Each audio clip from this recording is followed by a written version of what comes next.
قدام امام تركيا بهدف مقابل لا شيء. هدف وليد الكرتي عن طريق التسديد من بعيد. مشاهدينا، هنا الهدف الاول، واقول لكم نلتقي مع بدايه الجوله الثانيه ان شاء الله. الى اللقاء.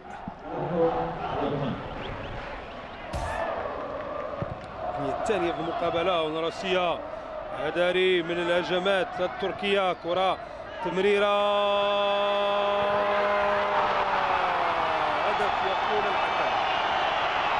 يقول الحكم وظن أن كان هناك خطأ، لكن الهدف كان عن طريق اللاعب يازيتشي.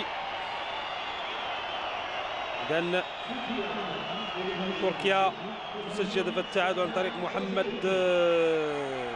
سوردر. يازيتشي بطاقة صفراء، بطاقة صفراء للاعب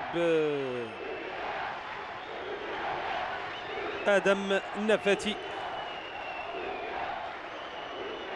كان احتجاج لأن هناك نشوف واش كان خطأ داخل منطقة العمليات، لكن الطريقة، لكن قلنا أن الكرات العالية،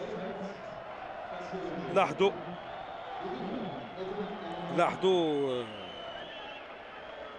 شوفوا الإعادة، ربما كان خطأ داخل منطقة العمليات.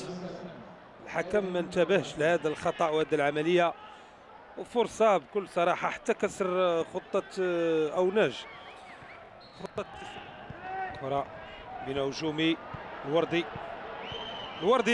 الحكم فيها ضربة جزاء، بالفعل الوردي عدنان يحصل على ضربة جزاء بطريقة ذكية بكل صراحة، قاتل بشكل كبير أمام المدافعين وحصل على ضربة جزاء. نتمناو أنها تحول إلى هدف، واللي حصل على بطاقة صفراء هو سوردر يازيتشي، لا رقم 4 كيحصل على بطاقة صفراء وضربة جزاء مستحقة.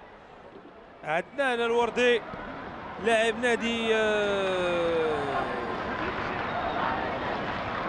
وداد فاس.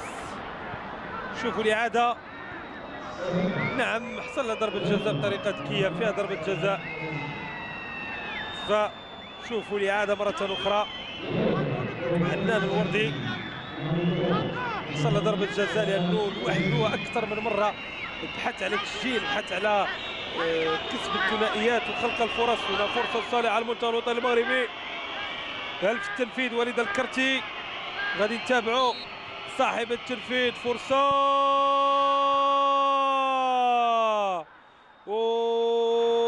والهدف الثاني للمنتخب الوطني المغربي.